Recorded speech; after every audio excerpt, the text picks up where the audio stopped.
Hey there, folks. Welcome to our cozy nook of tales and adventures.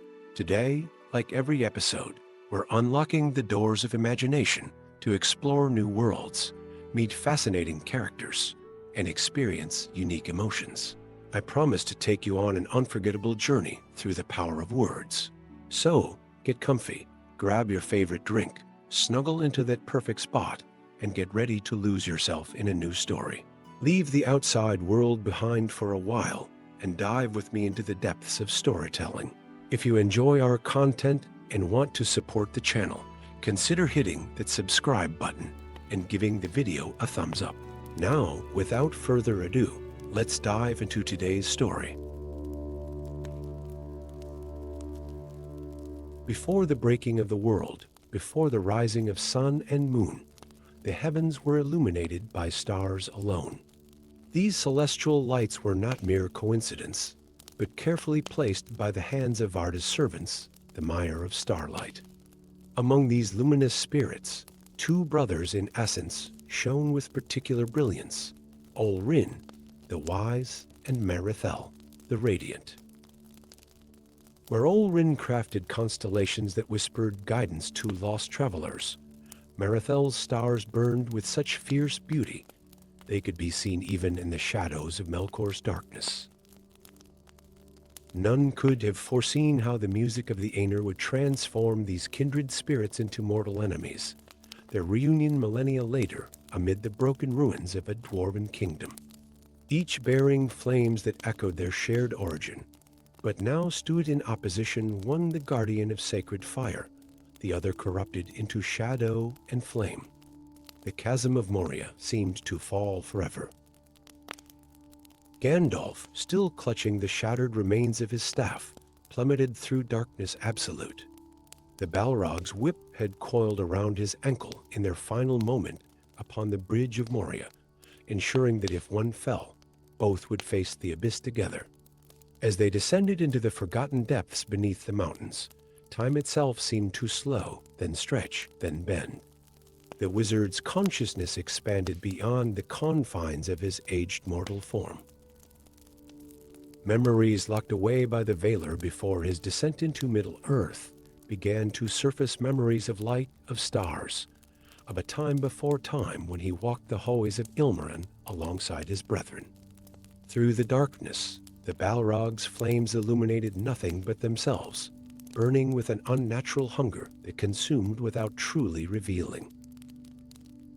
Yet in that terrible light, Gandalf saw not merely the corrupted Maya he had named Durin's Bane, but flashes of someone else. Merithel, the name echoed unbidden in Gandalf's mind, a whisper from a past deliberately forgotten. In that moment of recognition, the nature of their fall changed. No longer were they merely dropping through physical space. They were plunging through the very fabric of memory and time, toward the deep foundations of the world where reality itself grew thin. They crashed through ancient caverns, bouncing off stone formations older than the sun. Pain flared through Gandalf's body with each impact, yet he found himself impossibly alive, impossibly aware. The Balrog's roar echoed with fury, and could it be? Confusion. When at last they came to rest upon the shore of a subterranean lake, black as onyx and still as death, both beings lay motionless, their energies nearly spent. The chamber around them glittered with crystals that caught the Balrog's diminished flames and multiplied them thousandfold, creating the illusion of a night sky. Stars, the Balrog rumbled, its voice like mountains grinding against one another. It was the first word Gandalf had ever heard the creature speak. You remember them too, Olrin. Gandalf struggled to his feet, leaning upon a jagged rock for support. I remember many things. Now that we have fallen so close to the bones of Arda, the Balrog's form wavered, shadows and flames drawing inward to create something more defined, almost reminiscent of the shape it once possessed before corruption. The Veiler caged your memories when they sent you across the sea. How does it feel to remember what you once were? How does it feel to remember what you once were? Marathel, bearer of celestial fire. Gandalf countered, his voice gaining strength. Before Melkor turned your gifts to destruction, the chamber trembled with the Balrog's growl. That name has not been spoken in ages uncounted, yet you know it still, a silence stretched between them, filled only by the soft crackle of the Balrog's subdued flames. Then, with deliberate slowness, the creature of shadow moved toward one wall of the chamber, where crystals clustered most densely. We placed Al-Karinku together, the Balrog said, one flaming finger tracing a pattern among the crystals that mirrored a constellation. The glorious, the brightest jewel in Varda's crown, and Wilwerin, Gandalf added, approaching cautiously. The butterfly. Your design, though I helped set its rhythm of gentle pulsing, for a moment, something like nostalgia passed across the Balrog's features that had begun to resolve into a face that was neither human nor elven, but possessed a terrible beauty beneath the corruption. Why did you follow him? Gandalf asked. We were brothers among the mire. Varda's chosen. Flames surged briefly around the Balrog's form. Melkor showed me truths the Valar kept hidden.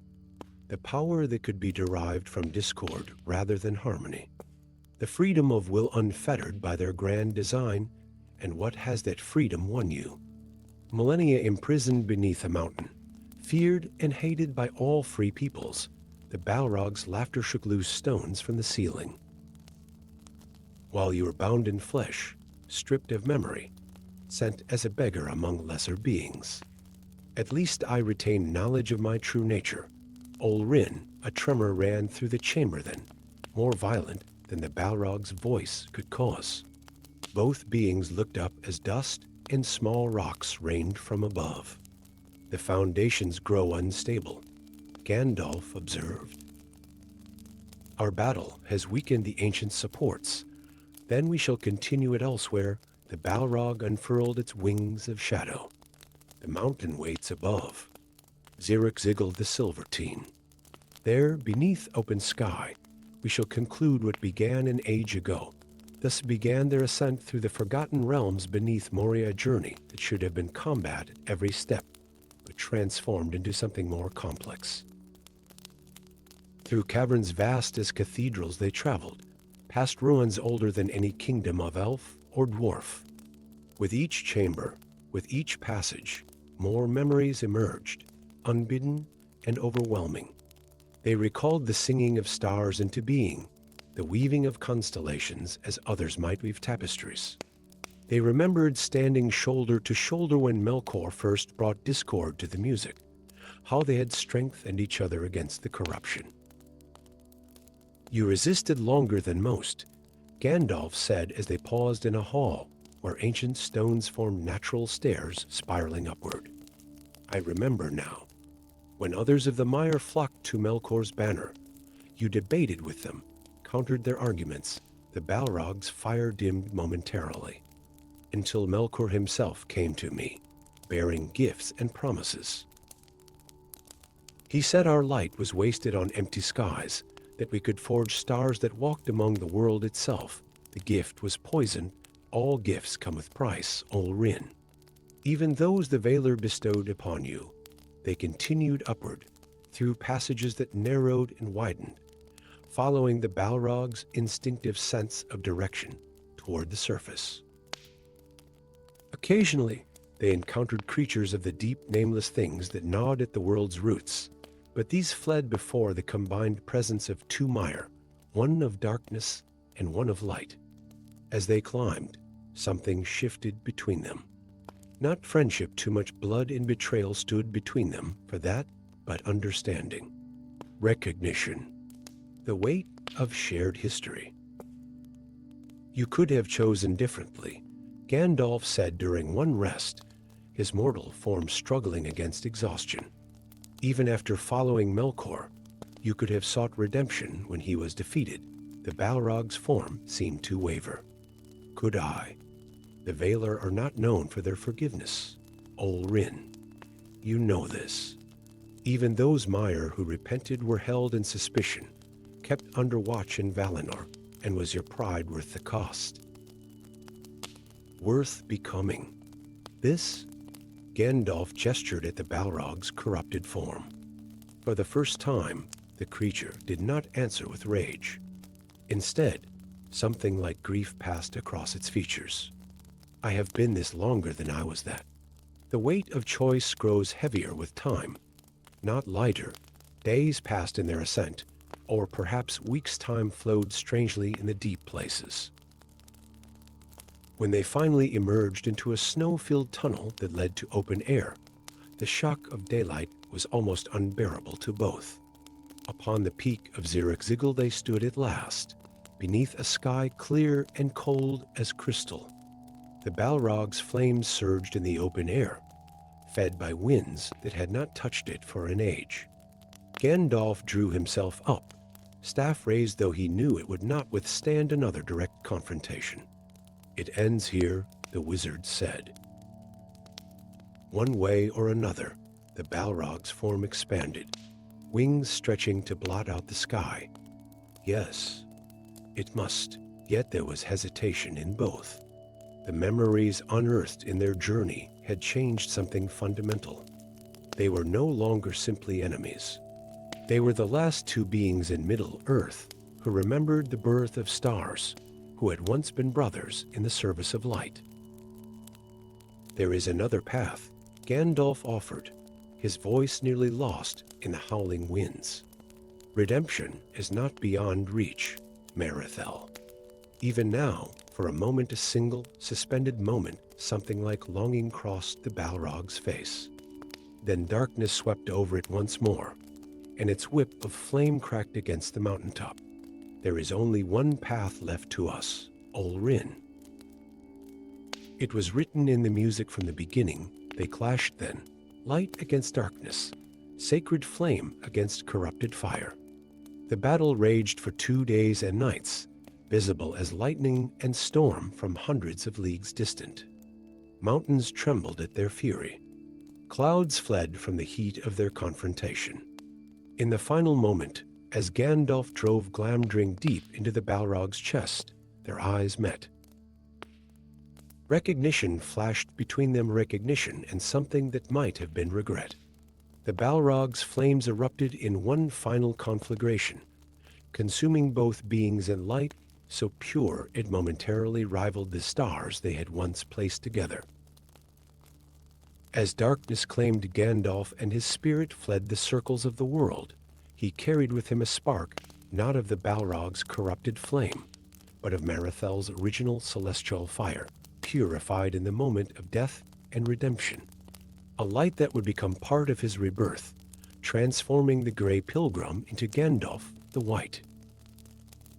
And among the stars, it is said, a new light appeared that night, a single point of radiance that pulsed with gentle rhythm, marking the return of a long-lost bearer of light to Varda's keeping.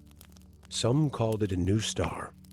The elves, with their long memories, named it Marithel's Tear. Story 2, the peak of Zirrikzigil stood silent against the dying light, its snow-capped summit stained crimson by the setting sun. No bird dared fly near its heights. No wind disturbed the perfect stillness. Then, without warning, the mountain shuddered. A blinding light erupted from its crown, a collision of ancient powers that sent shockwaves across the lands of Middle-earth. Those who witnessed it from afar would later speak of a star that had fallen to earth, only to rise again transformed. What none could know was that in that cataclysmic moment, as Gandalf the Grey struck down the Balrog of Moria, death was not the end, but merely a transformation. The demon's essence forged in the forgotten fires before the shaping of Arda could not be truly destroyed. Instead, it shattered into 7 fragments of shadow and flame that scattered to the winds like seeds of darkness, each seeking a vessel through which it might one day be reborn.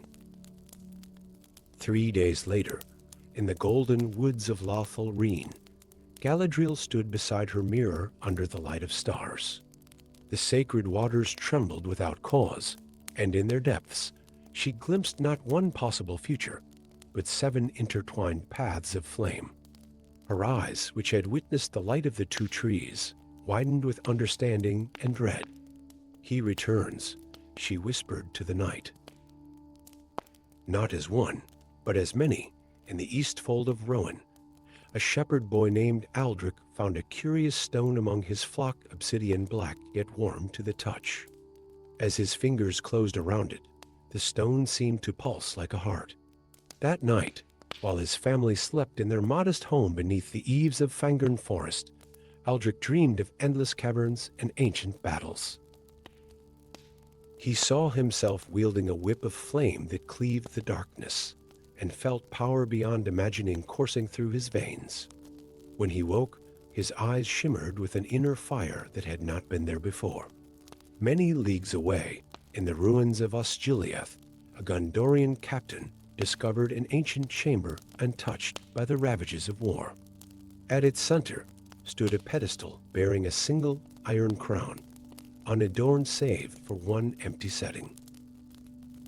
As Captain Vorindel approached, flames kindled within the hollow space flames that whispered promises of victory against the forces of Mordor if only he would place the crown upon his head. In the Barrow Downs beyond Bree, something stirred within the ancient tombs. A wight, bound for millennia by forgotten spells, suddenly found itself host to a consciousness far greater and more terrible than its own. As the creature's hollow eyes ignited with new purpose, the mist surrounding the downs thickened and spread, drawing unwary travelers toward the freshly awakened hunger. 4 more vessels across Middle-earth, a nobleman in Dale, a corsair captain upon the seas, an Easterling shaman in his tent of hides, and a forgotten artifact in a dwarven treasury, each became home to a fragment of the Balrog's essence. Each fragment carried with it memories, power, and a burning hatred for the one who had defeated its whole Gandalf. Yet something unexpected occurred as these fragments settled into their new vessels. With each passing day, they absorbed impressions from their host's human compassion, mortal fear, simple joys, and sorrows. The fragment within Aldrich felt the boy's love for his younger sister. The one possessing Captain Vorindel experienced the man's unyielding loyalty to his city and people. These emotions were alien to the Balrog's nature, yet they began to color its consciousness in ways both subtle and profound. Far to the north, upon the peaks of the Erd Mithrin, Gandalf the White stood motionless as new awareness flowered within his transformed being. No longer confined to the limitations of Gandalf the Grey, his perception stretched across the lands like ripples on still water. He sensed a disturbance in the fabric of the world's 7 discordant notes in what should have been harmony. So, he murmured, his voice carrying on winds that swept down to valleys below, "You have found a way to cheat death, old adversary."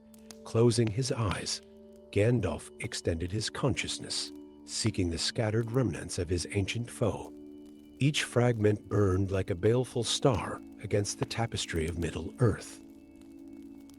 Most troubling was not their existence, but the patterns forming around them, tendrils of darkness reaching toward the greater shadow in the east. "Sauron seeks to use you," Gandalf spoke to the absent fragments. "As Morgoth used you before, with grim resolve, the White Wizard began his descent from the mountain. The War of the Ring hung in precarious balance, yet he could not ignore this new threat. If the fragments of the Balrog united with the power of Mordor, even the destruction of the One Ring might not be enough to save Middle-earth. His path took him first to Rowan, following the strongest resonance of the Balrog's fragmented essence. In a modest steadin at the forest edge, he found a boy sitting alone, staring into a small fire with eyes that reflected the flames too perfectly. "You know what I am," said Aldrich without looking up as Gandalf approached. The boy's voice resonated with dual tones, one young and frightened, the other ancient and filled with malice. "I know what dwells within you," Gandalf corrected gently, leaning upon his white staff. "And I know it does not belong there." The boy's head snapped up, eyes blazing. "You destroyed me, Mithrandir. Or tried to. Did you think our battle ended upon Zirrikzigil? I had hoped it might," Gandalf replied. "For both our sakes," a bitter laugh escaped the boy's lips. "There can be no peace between us. I was mighty once lieutenant to Morgoth himself. I will not fade from this world while you still walk it. And what of the boy whose body you now share? What of his hopes and dreams?" Something flickered across Eldric's face, a moment of confusion, perhaps even doubt. "He is weak, mortal, insignificant, yet you feel what he feels," Gandalf observed. "His love for his family, his innocent wonder at the world. These things were once known to you as well. Before Morgoth's corruption, rage contorted the boy's features, and flames erupted around his small form. Do not speak to me of what I once was. That being is long gone. Consumed in fire and darkness, is he?" Gandalf stepped forward, undeterred by the flames. "Or does he simply sleep, waiting to be awakened? I see him stirring now, troubled by the emotions you have absorbed from your host." With a roar that belied his childish form, Eldric lunged at Gandalf. The wizard raised his hand, and a sphere of white light enveloped them both. Within this sanctuary of radiance, he placed his palm upon the boy's forehead. "I cannot destroy you," Gandalf said softly, "nor would I wish to. Even the darkest spirit may find redemption if it seeks it into the connection between them." Gandalf poured memories not of their final battle, but of a time long before. The halls of Valinor, the music of the Aenir, the uncorrupted beauty of Arda newly formed. He showed the fragment the moment of its own fall, not with judgment, but with compassion for what had been lost. The boy's body shuddered, tears streaming down his face, as two consciousnesses warred within him. "Why show me this?" the Balrog's voice demanded, though weaker now. "Why torment me with what can never be again?" "Because choice remains even for you," Gandalf answered. 7 fragments, 7 chances to choose anew. For a moment, something like longing passed across Eldric's features. Then the hatred returned, though diminished. "The others will not be swayed as easily. They will destroy you, and then me for my weakness. Then I shall find them as well," Gandalf promised. One by one, what transpired next was not an exorcism, but a gentle separation. Gandalf drew the fragment forth, not into destruction, but into a crystal vial that glowed with inner fire. Within the glass, the essence of flame and shadow churned, confused but no longer consumed by rage. Eldric collapsed, freed from his possession, but forever changed by it. When he opened his eyes, they were his own again, though knowledge beyond his years now dwelled within them. "Will you kill it?" the boy asked, looking at the vial in Gandalf's hand. "No," the wizard replied. "It must make its own choice, as must its brothers." And so began Gandalf's hunt for the scattered fragments of his ancient foe. From the highlands of Rohan to the stone halls of Gondor, from haunted barrows to the far shores of Ron, he pursued the echoes of the Balrog's fractured being. Each confrontation revealed more of both hunter and hunted, Gandalf gaining insight into the corrupted Maya he had battled for so long, the fragments experiencing through their host's emotions long forgotten. The fragment in Captain Vorindil's mind had tasted the man's unshakable duty. The one dwelling in the Barrow White had felt the hollow emptiness of undeath and longed for something more.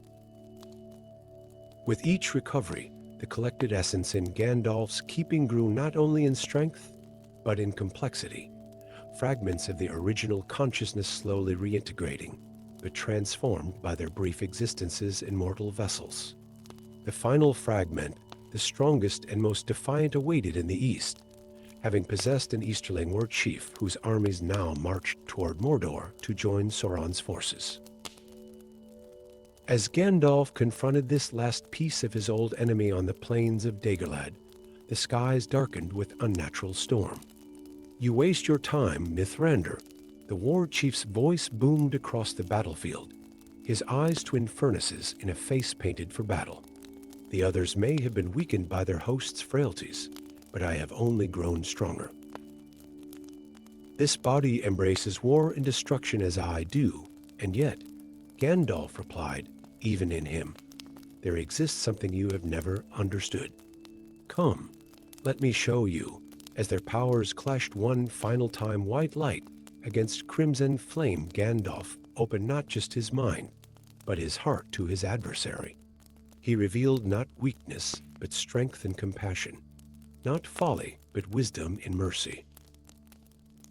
Most importantly, he offered something the Balrog had never received in all its long existence: forgiveness.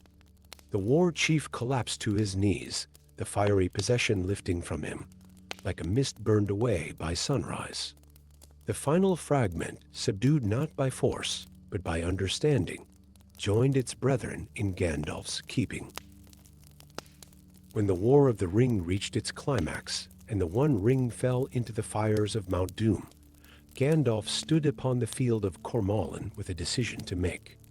The vial containing the reunited essence of his ancient enemy pulsed against his chest, awaiting judgment. Some would say he should have destroyed it then, casting it into the same fires that claimed Sauron's ring. Others might argue he should have imprisoned it beyond the reach of time itself. Instead, as the new age dawned upon Middle-earth, Gandalf carried his burden to the Grey Havens and across the sea, taking with him not just victory, but the possibility of redemption for even the darkest of spirits in the undying lands beyond. For in the end, he understood that no battle is truly won through destruction alone, but through the harder, more enduring path of transformation. Story 3. Time holds no meaning in the space between moments. The Fellowship witnessed only a flash, the ancient bridge of Moria crumbling beneath two primordial beings locked in combat, their forms silhouetted against the abyss before vanishing into darkness. A heartbeat for those watching, the beginning of eternity for those who fell. As Gandalf's staff shattered against the stone bridge, as the Balrog's whip of shadow and flame coiled around his ankle, reality itself fractured around them. The collision of powers so ancient, the sacred flame of Ener meeting, the corrupted fire of Udden, tore a rent in the fabric of Middle-earth. They did not merely fall through empty space beneath the Dwarven kingdom. They fell through time itself. The first indication that something extraordinary had occurred came when Gandalf noticed the darkness around them was not complete. Ghostly landscapes flickered past as they plummeted, ancient versions of Moria in its glory, empty halls not yet carved, future ruins crumbling to dust, all existing simultaneously in this shattered pocket of reality. "What sorcery is this, Mithrandir?" The Balrog's voice rumbled like distant thunder, its surprise momentarily overriding its rage. That it spoke at all was shocking. In all recorded history, no Balrog had deigned to address its enemies with words rather than flame. Gandalf had no answer as they continued to fall, the wind of their passage howling in his ears.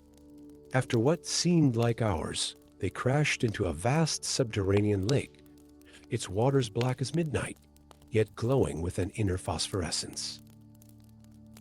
Steam erupted where the Balrog's fiery form met the water, filling the enormous cavern with hissing mist. When Gandalf dragged himself to a crystalline shore, he found the demon already waiting, its wings of shadow half furled, studying their surroundings with eyes like molten gold. "This place exists outside the flow of time," Gandalf said, leaning heavily on his broken staff. "Our powers have torn a pocket in reality, a domain where moments stretch into eternities, The Balrog's laugh shook stalactites from the distant ceiling. Then, we have all of eternity to finish what began above. Thus commenced the first battle of what would become thousands, perhaps millions across a landscape that defied comprehension. Wherever they traveled in this pocket dimension, they found it shaped itself to their conflict. Rocky plateaus rose from nothing to provide battlegrounds. Forests of stone trees sprouted for them to use as cover or weapons. Mountains formed and eroded in the space of days, responding to the ebb and flow of their eternal combat. After the 100th battle, or perhaps the 1,000th for who could count in such a place, they paused on opposite sides of a crystalline valley. Both were exhausted, their powers temporarily depleted. "I begin to remember," the Balrog said unexpectedly, its voice less harsh than before. "Being in this place, outside of time. Memories returned that were hidden." Gandalf, resting against a formation of amethyst, nodded warily. "I too remember things I should not, things that were veiled from me. When the Veiler sent me to Middle-earth, you were all Rin," the Balrog said, not as an accusation, but as a statement of fact. "And you had a name before you fell to Morgoth's corruption," Gandalf replied. "What was it?" The Balrog's flames dimmed momentarily, then flared. "Erenthor. I was Erenthor of the Forge Fires." A silence fell between them, not the tense quiet that precedes violence, but something more contemplative. In this moment outside of time, two ancient beings regarded each other across an unbridgeable divide of choices made ages past. "Why did you follow him?" Gandalf asked finally. "Morgoth. You were mighty among the mire. You had purpose." The Balrog's form shifted, becoming less monstrous, more reminiscent of what it had once been. He promised knowledge the Veiler withheld. Secrets of flame and shadow that could reshape art itself. A sound like a bitter laugh emerged from its burning throat. "Pride was my undoing, as it was for many." They fought again after that conversation, but something had changed. Their battles became not just tests of strength, but exchanges of understanding, each blow revealing memories of what they had once been, each defense uncovering the paths that had led them to this eternal moment. As years passed in this timeless realm, while mere seconds ticked by in the world above, their conflicts evolved. They created weapons from the substance of the realm itself, Gandalf forging a sword of crystallized light, the Balrog crafting a hammer from compressed shadow. They developed strategies and counter-strategies, each becoming intimately familiar with the other's methods. In one battle, they found themselves fighting atop a mountain that had formed overnight, its peak reaching into a sky that should not have existed. Above them wheeled constellations unknown to Middle-earth, perhaps reflections of stars that once shone before the making of the sun and moon. "Do you recall the music of the Aenir?" Gandalf asked as they circled each other, both bleeding from a dozen wounds. "I remember my part in it," the Balrog replied. "I sang of the forging of mountains, the tempering of metals in the earth's heart, and I sang of wisdom and counsel," Gandalf said. "How far we have come from our first purposes, or perhaps," the Balrog mused, "how true we remain to them in our fashion. You still seek to guide. I still seek to transform through fire." They clashed again, but the insight lingered. With each subsequent battle, more of their original natures emerged from beneath centuries of purpose and corruption. Gandalf recalled his existence as Ol Rin in Valinor with perfect clarity, something denied to him in his incarnation as a wizard. The Balrog remembered its fall, step by step, choice by choice, from Erenthor the Maya to the demon of Morgoth. In the 10,000th year of their imprisonment, or was it the 100,000th? Time had long since lost all meaning. They found themselves in a portion of their realm that had transformed into a perfect replica of the Matanaxer, the Ring of Doom in Valinor, where the Valar held council. This place responds to our deepest memories, Gandalf observed, running his hand along a throne that resembled Maness.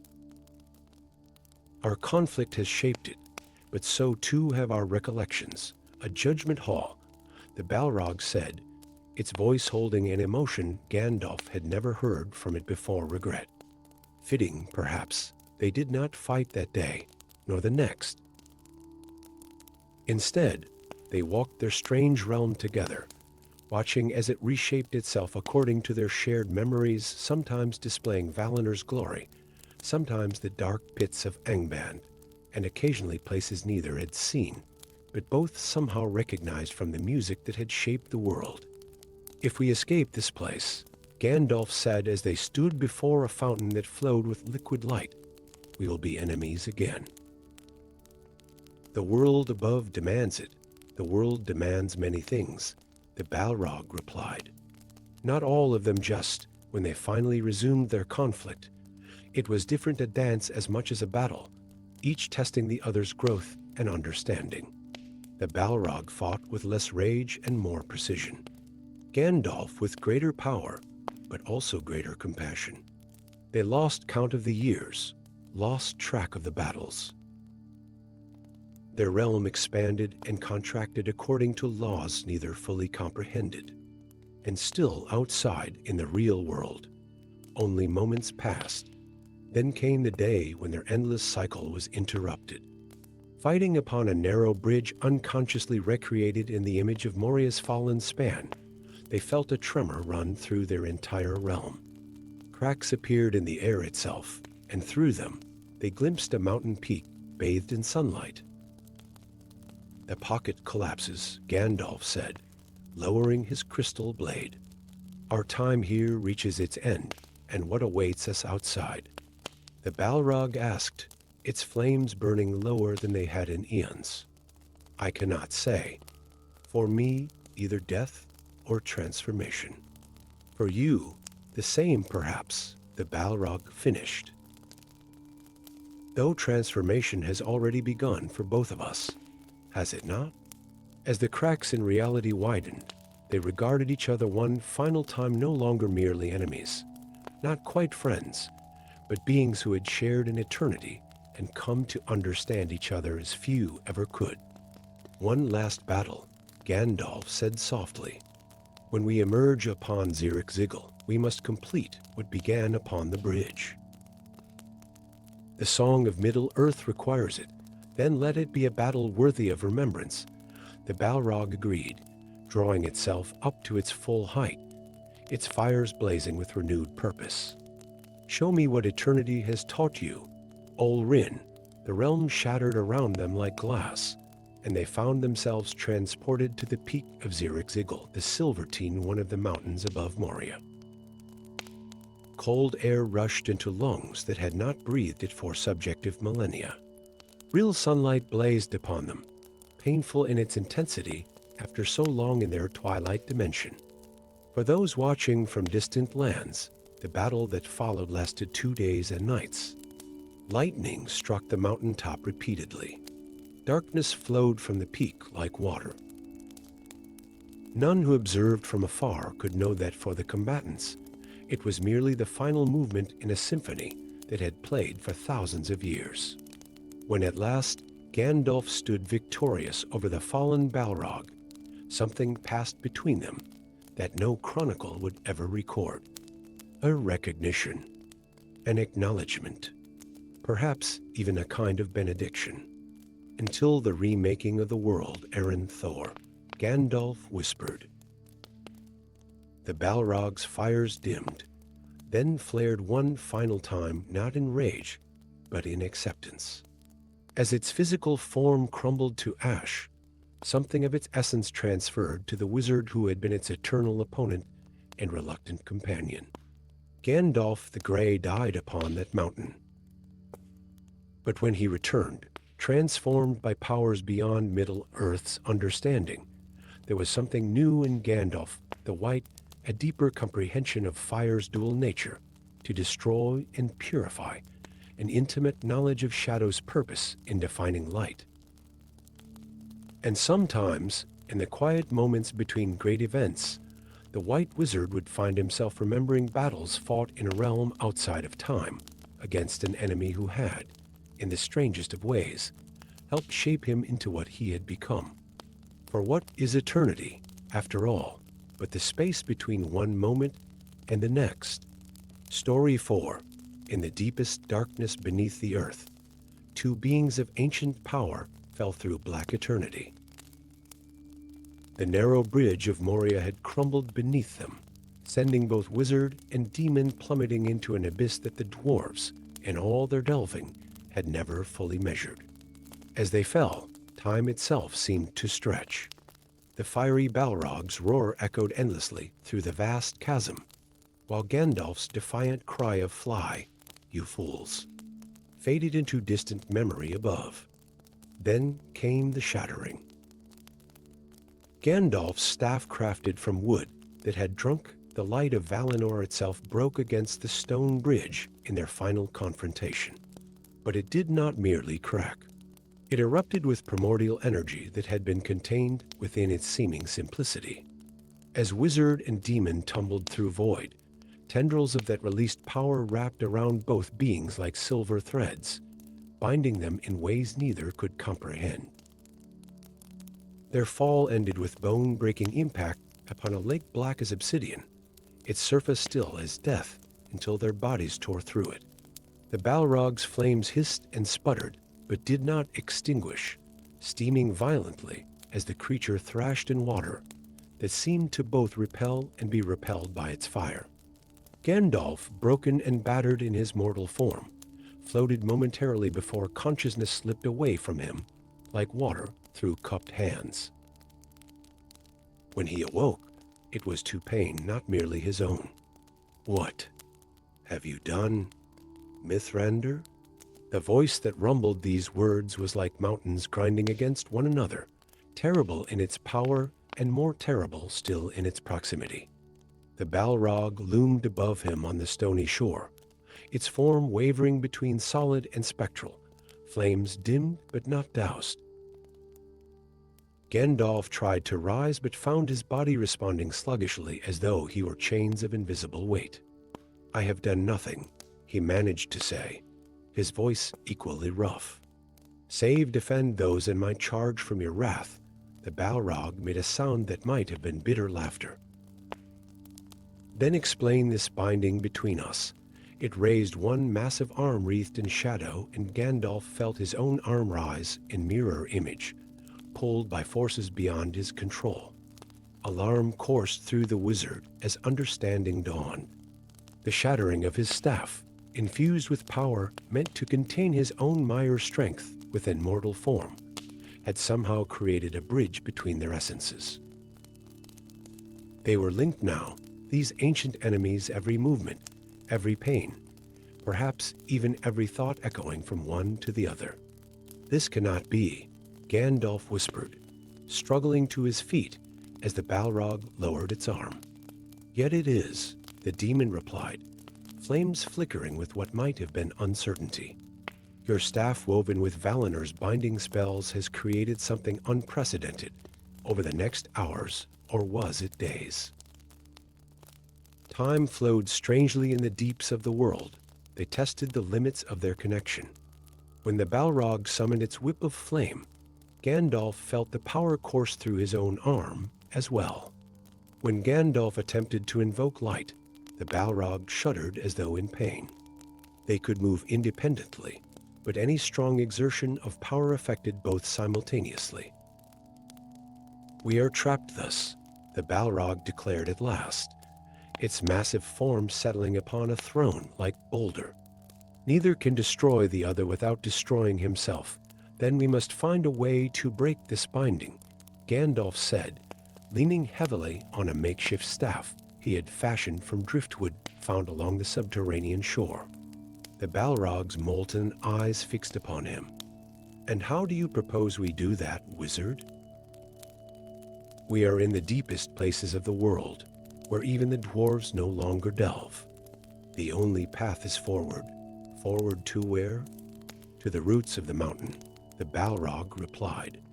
where powers older than both our kinds still slumber.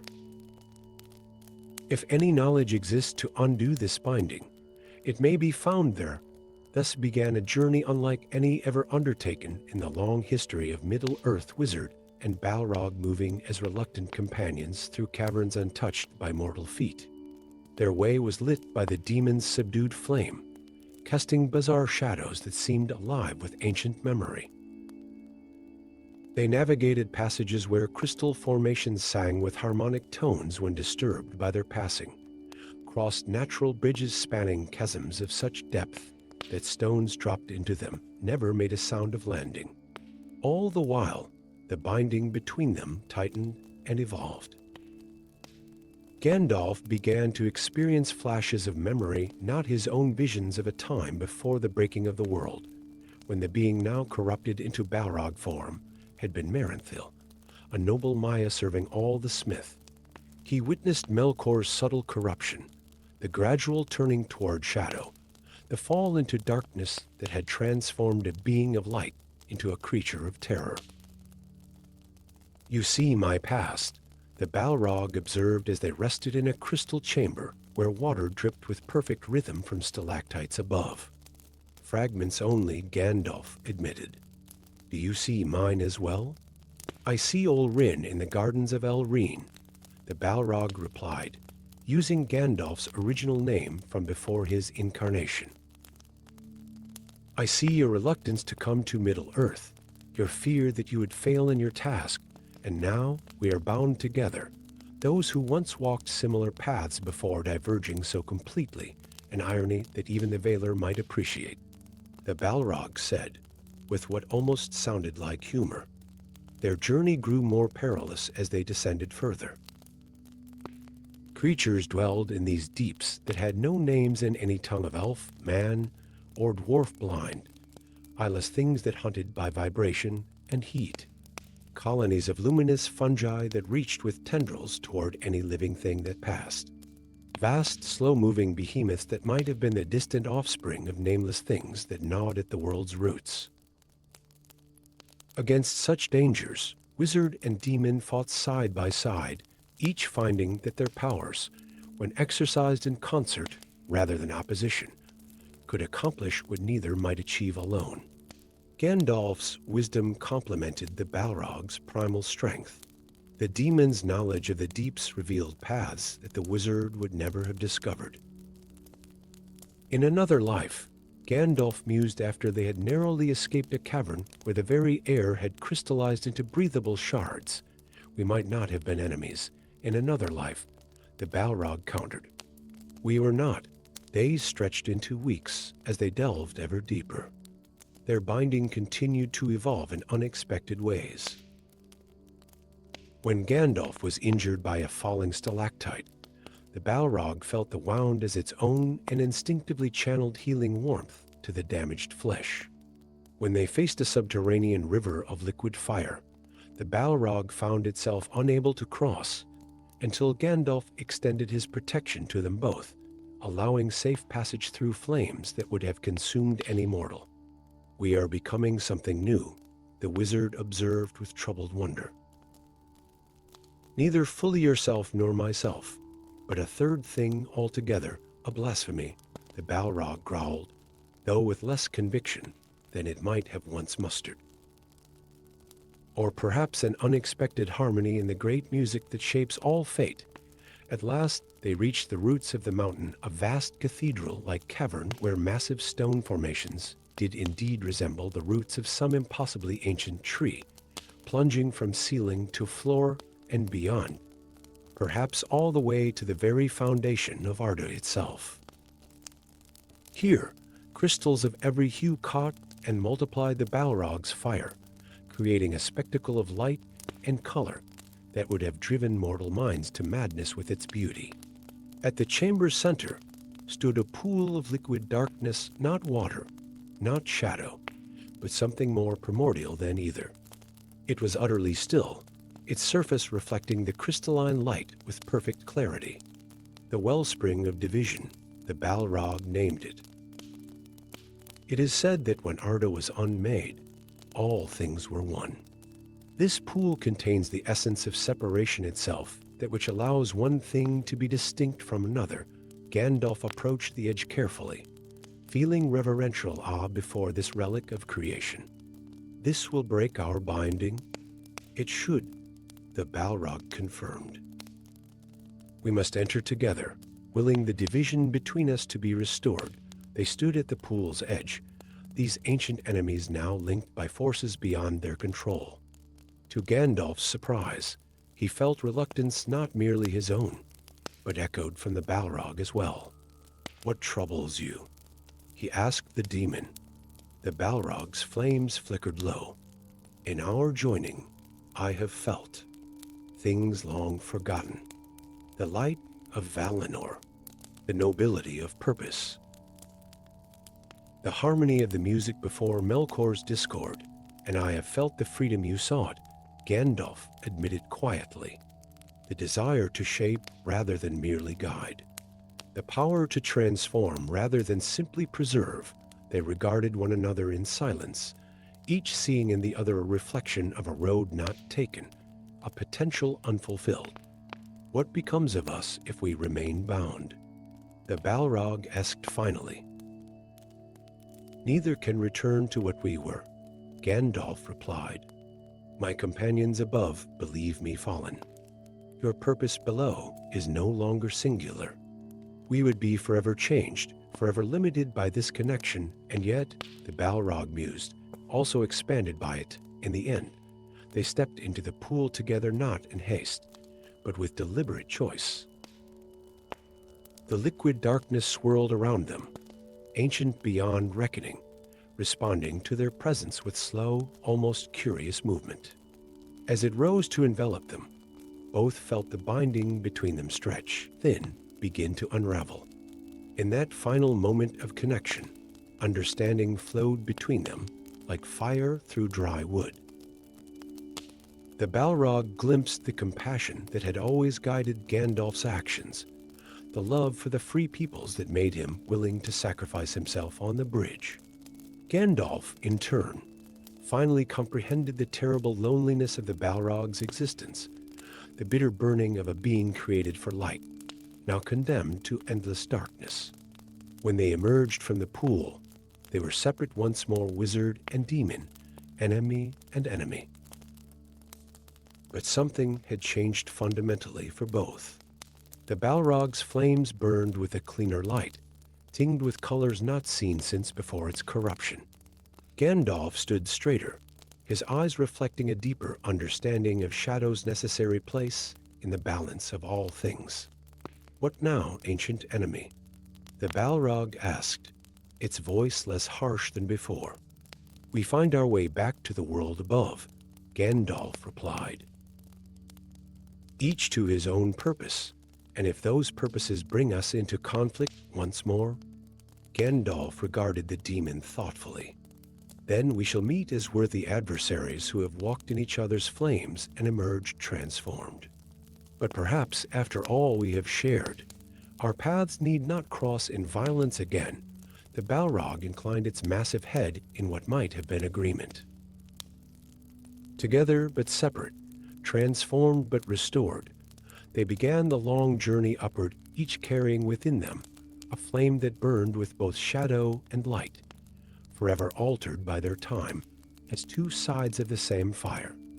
Story 5. Beneath the ancient stone of Caradhras, where the roots of mountains plunged into darkness beyond reckoning, two primordial forces awakened to each other's presence. One had slumbered for an age in the lightless depths, wrapped in shadow and memory.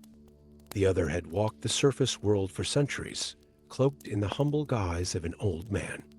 Neither had expected their paths to cross again in the dwindling years of the Third Age, yet fate, or perhaps something more deliberate, had drawn them together once more.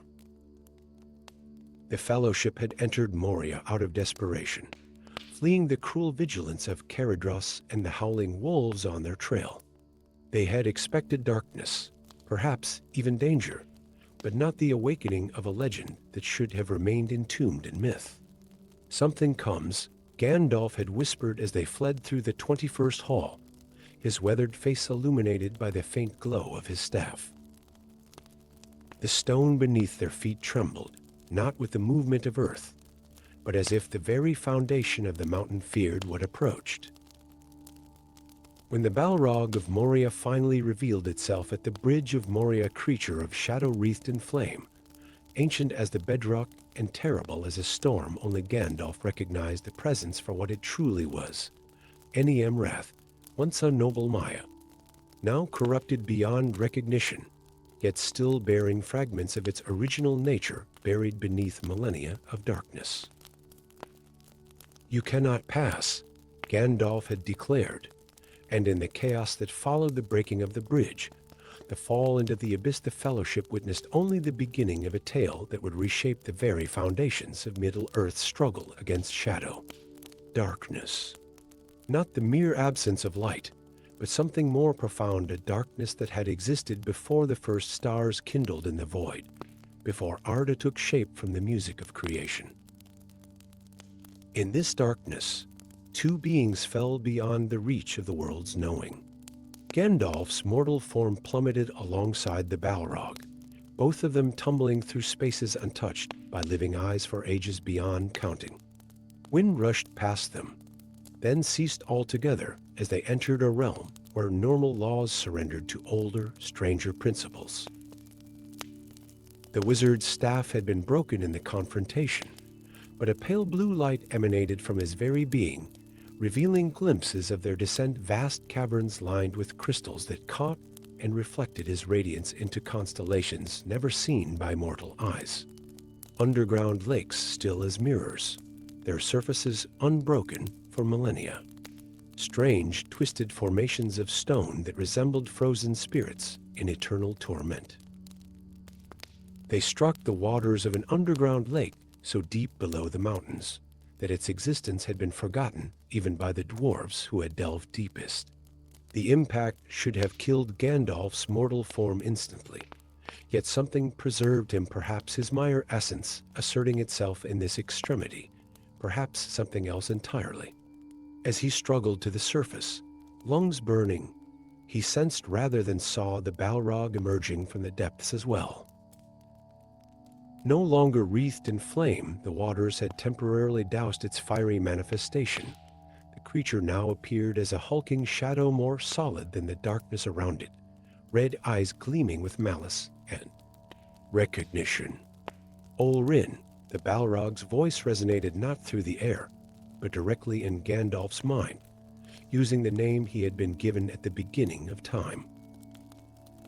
"Long has it been since you walked in your true form among the gardens of Elrine."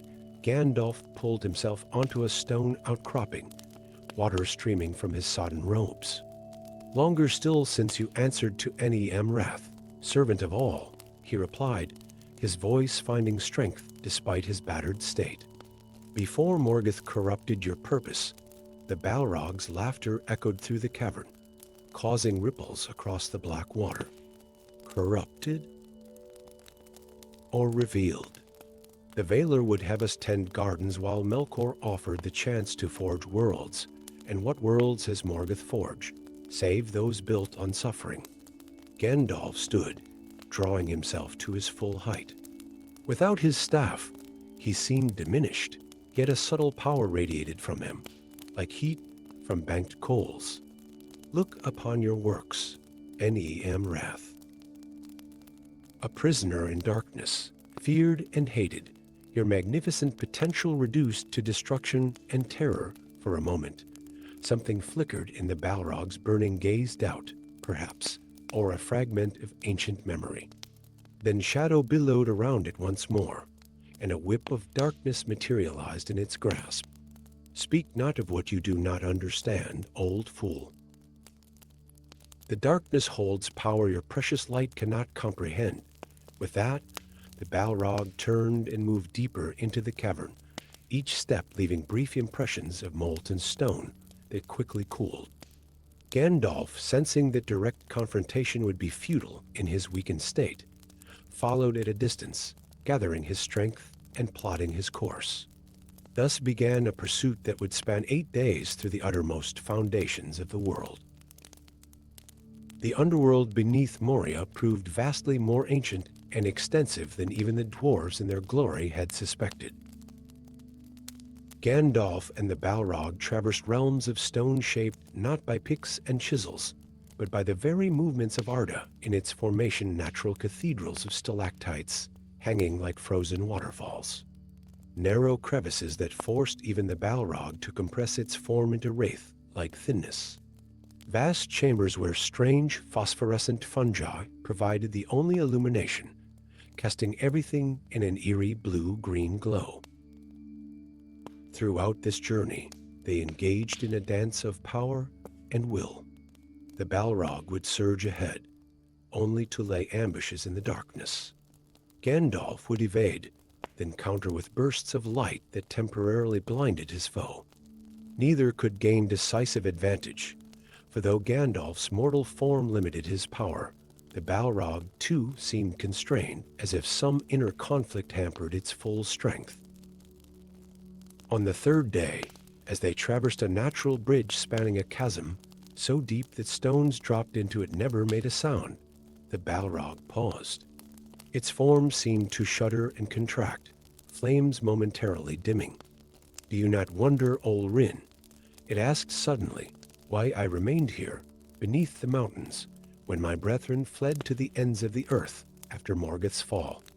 Gandalf halted, wary of a trap, but intrigued. "I had assumed you found suitable darkness here."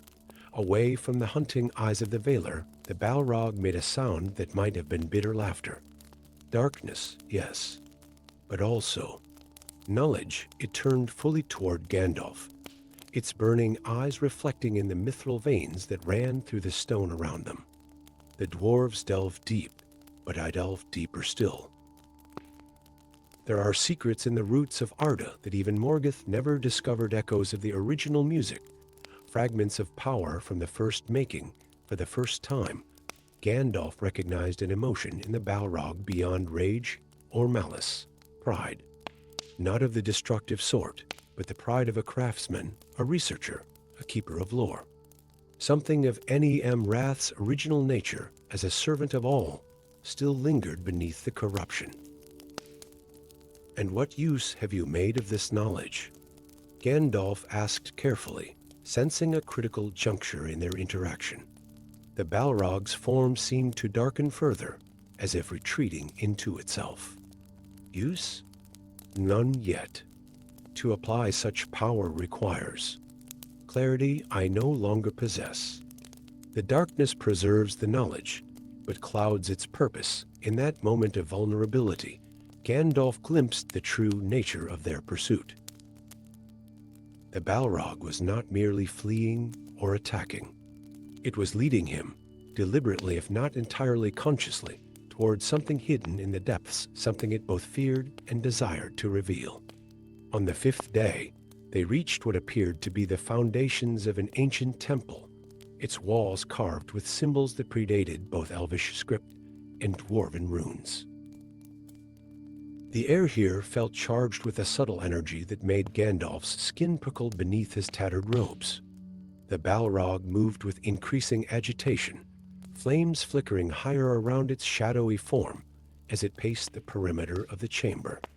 "Here," it said finally, "here lies what I have guarded, though I know not fully why." At the center of the chamber stood a simple plinth of black stone. Atop it rested what appeared to be a shard of crystal no larger than a man's hand, yet it caught light that had no source and refracted it into patterns that seemed to move with purpose across the walls. Gandalf approached cautiously, hands extended. As he neared the crystal, images formed in his mind, fragments of the music of the Aenir, portions of the great theme from which he itself had been formed. Knowledge both profound and dangerous. "This is a fragment of the original pattern," he breathed, understanding dawning. "A piece of the template from which the world was shaped, and with it, one might reshape portions of the world," the Balrog confirmed. "Morgoth sought such power endlessly, yet never suspected it lay here, beneath the mountains where the dwarves later built their kingdom, and you discovered it. I." Recognized it, the Balrog corrected. As if some part of me remembered its creation, a moment of silence stretched between them, heavy with implication. Then the Balrog's form seemed to surge with renewed darkness. I should never have shown you this. The corruption in me runs too deep, yet something compelled me to bring you here. Gandalf understood then the nature of their conflict, not merely light against darkness, but a battle for Nem-Rath's fractured soul, torn between its original purpose and millennia of corruption. There may yet be redemption, Gandalf offered quietly. The Balrog's response was a roar that shook dust from the ancient ceiling, and a lash of its fiery whip that Gandalf barely dodged. The moment of connection had passed. The darkness had reasserted its dominance. Their battle resumed with renewed fury, driving them from the ancient temple up through twisting passages that gradually ascended toward the surface world. For 3 more days they fought, Gandalf now strengthened by the knowledge gleaned from the crystal shard, the Balrog increasingly erratic, alternating between savage attacks and moments of near lucidity. On the 8th day, they emerged into the light of the outer world through a forgotten exit high on the slopes of Celebdal, the Silvertine. Snow swirled around them, steam rising where flakes touched the Balrog's burning form. After so long in darkness, even the gray winter light seemed blindingly bright. Here, upon the mountainside, with Gandalf's power renewed by open sky and the Balrog weakened by exposure to elements it had avoided for an age, their conflict approached its resolution. Yet something had fundamentally changed in their confrontation.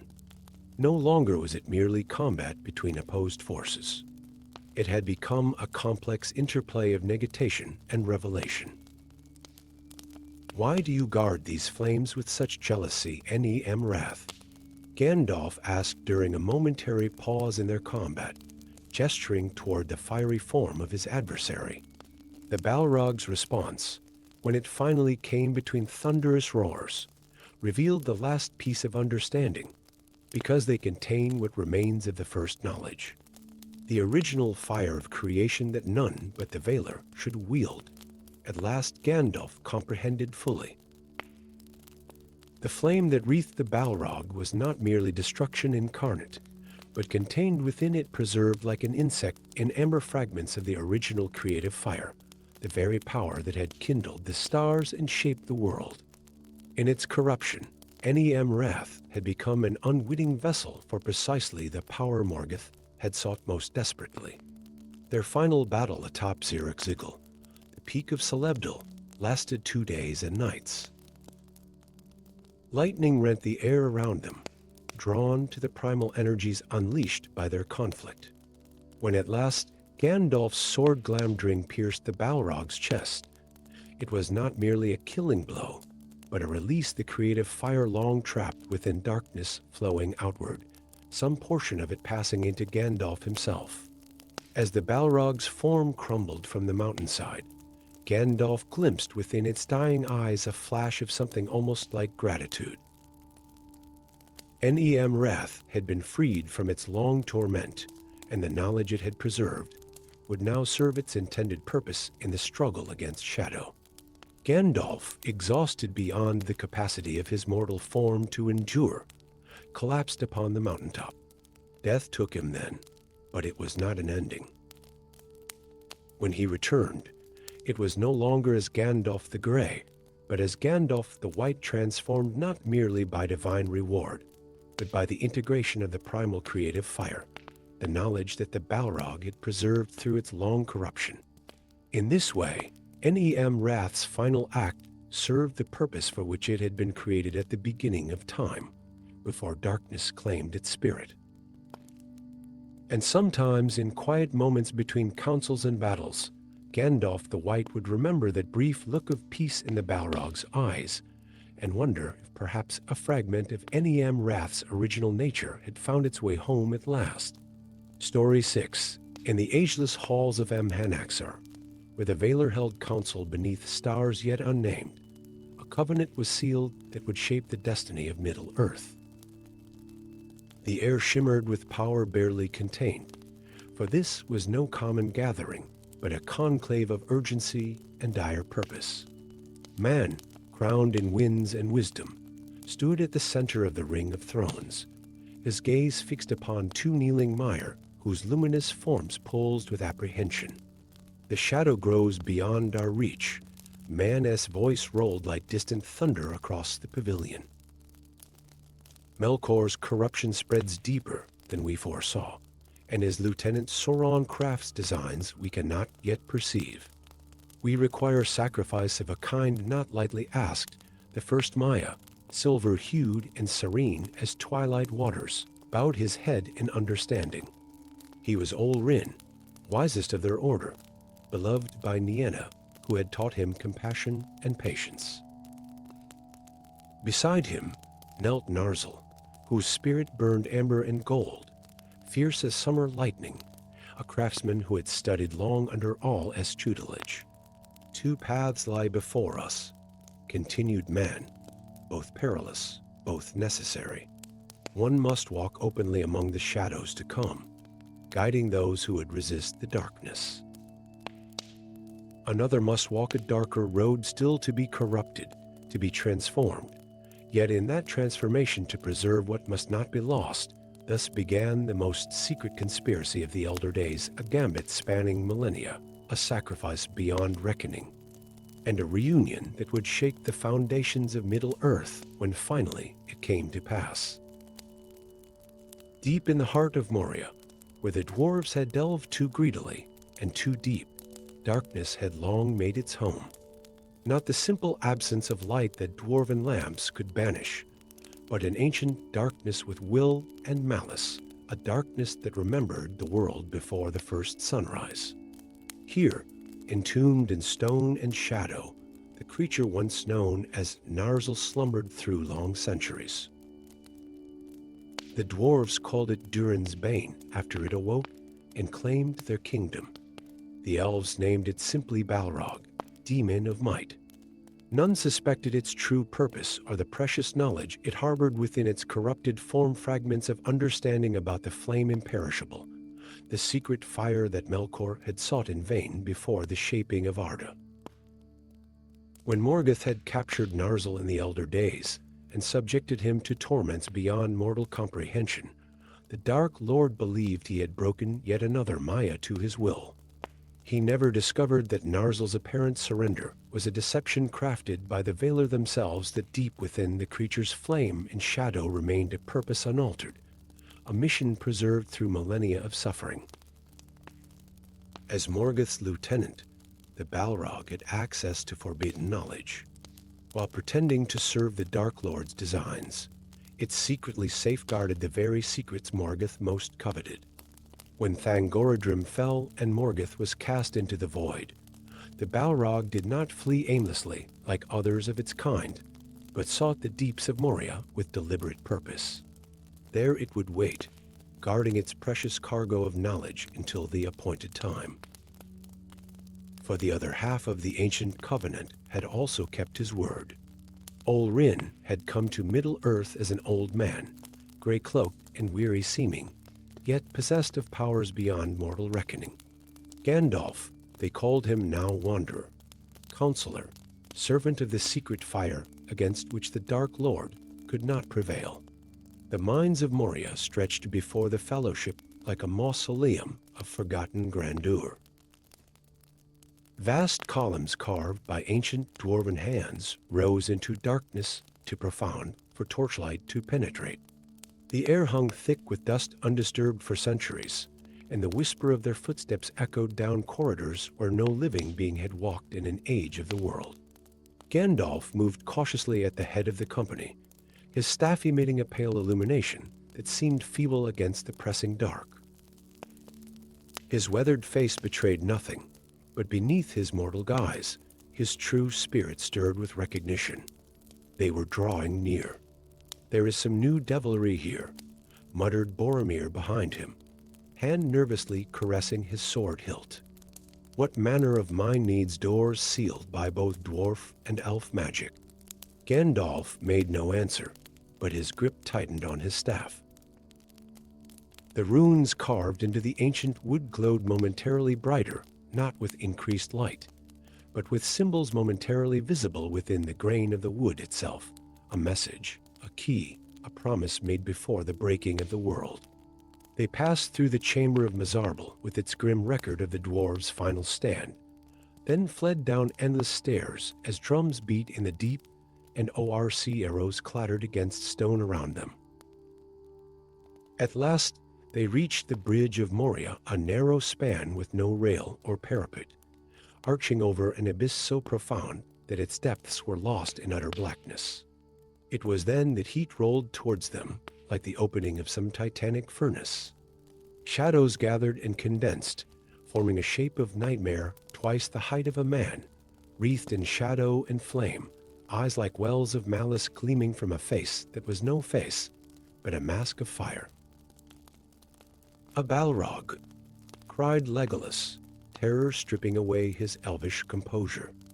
Durin's Bane whispered Gimli, falling to his knees. "Run!" commanded Aragorn, shepherding the hobbits towards the far side of the bridge. But Gandalf stood motionless, his eyes fixed upon the approaching horror. In that moment of recognition, ages of planning crashed upon him. Like a wave, the weight of a covenant made when the world was young, the sacrifice of a brother spirit who had endured corruption beyond imagining to preserve what must not be lost. "You shall not pass," he proclaimed, and though his words seemed directed at the Balrog, they held a double meaning discernible only to the creature before him. In the ancient tongue of the Aenir, a language of pure thought that no mortal ear could perceive, other words passed between them. "The time has come, Narsil.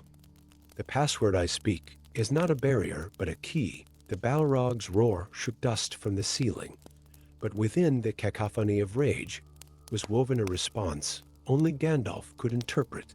"You remember our covenant. Good. I have kept my part, though the price was beyond reckoning. The Fellowship saw only conflict, a wizard defiant against a creature of shadow and flame, staff raised against the whip and sword of an ancient evil. They could not perceive the subtle dance of encoded meanings, the careful performance staged for any servants of the enemy who might be watching. When Gandalf's staff struck the bridge, and it cracked beneath the Balrog's feet, the Fellowship witnessed what appeared to be the wizard's triumph. When the Balrog's whip of shadow lashed upward and caught Gandalf's ankle, dragging him into the abyss, they saw only tragedy. They could not know that as both figures plummeted into darkness, the most critical phase of a plan set in motion before the First Age was finally beginning. The darkness below Moria was not merely physical, but metaphysical, a void between spaces where the normal laws of Arda grew thin. As they fell, both Gandalf and the Balrog shed the forms they had worn for so long, revealing more of their true nature as Mire, spirits of primordial power. "How much remains of you, my friend?" Gandalf's thought voice resonated as they tumbled through lightless caverns, past ancient secrets and nameless things that had never seen the sun. The Balrog's response came not in words, but in a torrent of memory and sensation, millennia of pain and deception, of horrors endured while maintaining the innermost sanctum of self-inviolate.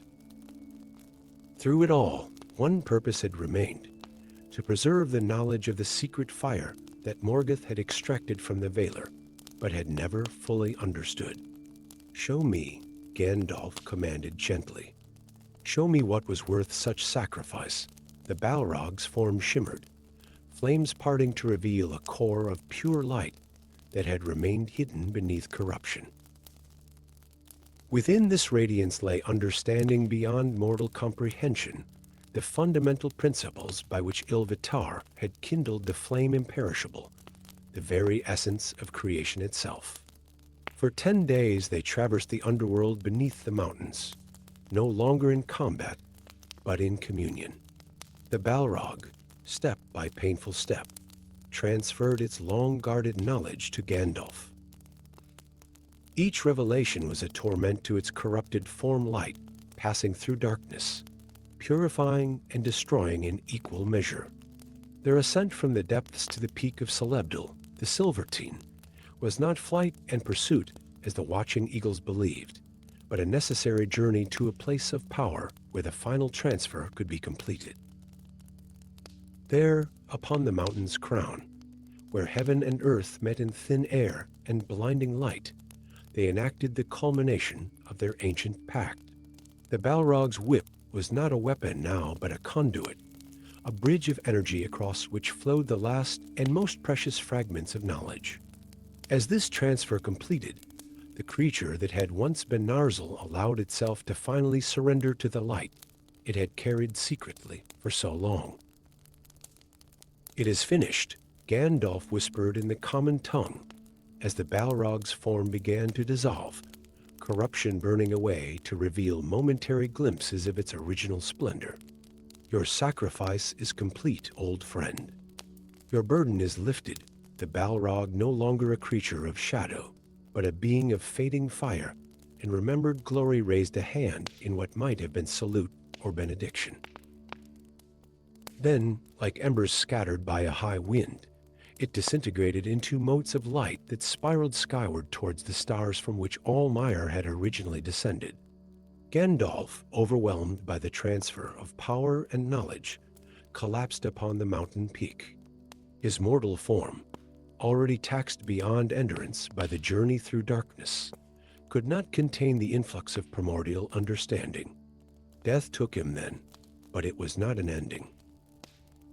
3 weeks later, in the golden woods of Lothal Reen, Galadriel stood vigil beside a bier of silver wood. Upon it lay a figure robed no longer in gray, but in white, his face smoothed of the lines of care it had worn for centuries, his breath so faint it barely stirred the petals of the Eleanor blossoms scattered around him. "Will he wake?" asked Celeborn, watching from beneath the boughs of a Malorn tree.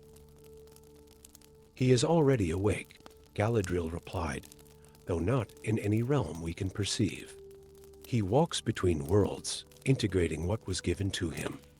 When he returns to us fully, he will not be as he was. Indeed, when Gandalf the White finally opened his eyes to Middle-earth once more, he brought with him understanding that transformed the struggle against Sauron.